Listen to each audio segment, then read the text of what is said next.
ভূপেন বরা বিজেপিতে যোগদান করবেন। 24-এ ভবিষ্যৎবাণী করেছিলেন মুখ্যমন্ত্রী।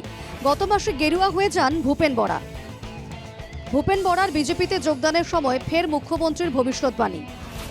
প্রদ্যুৎ বরদলৈ ও দেবব্রত শইকিয়া বিজেপিতে যোগ দেবেন। কোনো আত্মসম্মান থাকা হিন্দু কংগ্রেসে থাকতে পারবেন না।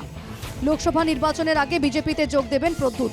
দেবব্রত শইকিয়া যোগ দেবেন বিধানসভা নির্বাচনের পর। প্রদ্যুৎ বরদলৈ লোকসভা নির্বাচনের আগে বিজেপিতে যোগ দেবেন বলেছিলেন মুখ্যমন্ত্রী, কিন্তু গত 24 ঘন্টার মধ্যে ঘটে গেল নাটকীয় পট পরিবর্তন। মঙ্গলবার দিল্লিতে মুখ্যমন্ত্রী ঘোষণা করেন, প্রদ্যুৎ বরদলৈ বিজেপিতে যোগ দিলে একটি আসন তাকে দেওয়া হবে। মুখ্যমন্ত্রীর এই ঘোষণার পরই সবকিছু জলের মতো স্পষ্ট হয়ে যায়। মঙ্গলবার রাতে কংগ্রেস থেকে পদত্যাগ প্রদ্যুৎ বরদলৈয়ের। বুধবার মুখ্যমন্ত্রীর বাসভবনে আনুষ্ঠানিকভাবে বিজেপিতে যোগদান। প্রদ্যুৎ বরদলৈকে গেরুয়া টুপি পরিয়ে বিজেপিতে বরণ করেন রাজ্য বিজেপি সভাপতি দিলীপ শইকিয়া। সঙ্গে ছিলেন কেন্দ্রীয় মন্ত্রী পবিত্র মার্ঘেরিটা সহ বহু বিজেপি নেতা।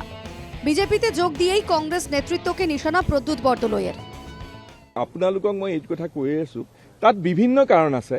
মই এতিয়া কাৰণ অকল এটা কাৰণ নাই। মই আজি ভালেমান দিনৰ পৰা বিভিন্ন ধৰণেৰে অপমানিত উপেক্ষিত হৈ আহিছো। উপেক্ষিত হোৱাটোৰ লগে লগে মোৰ এজন জ্যেষ্ঠ মই এজন লোক হিচাপে কংগ্ৰেছ দলত যিখিনি সন্মান মই পাব লাগিছিল সেই সন্মান মই পোৱা নাই।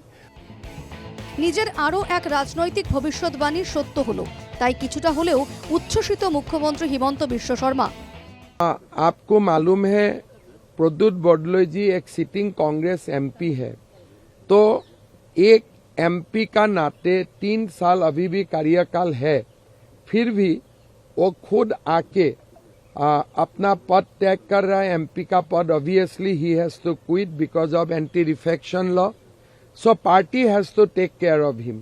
So personally Assam Pradesh BJP will recommend to the central leadership that he should fight assembly election. Congress के लिए कितना बड़ा झटका आपको लगता है? देखिए आज जो कांग्रेस का जो हालत है, ये पूरा कांग्रेस पार्टी एक ऐसा आइडियोलॉजी में जा रहा है जो आइडियोलॉजी का साथ कोई स्वाभिमानी जिसका मान है।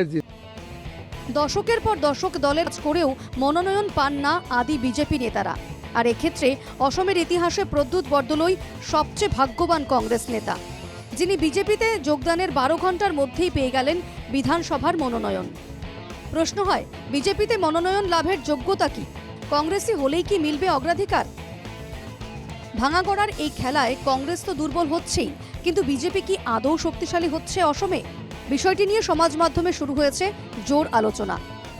Bureau report, NKTV Bangla.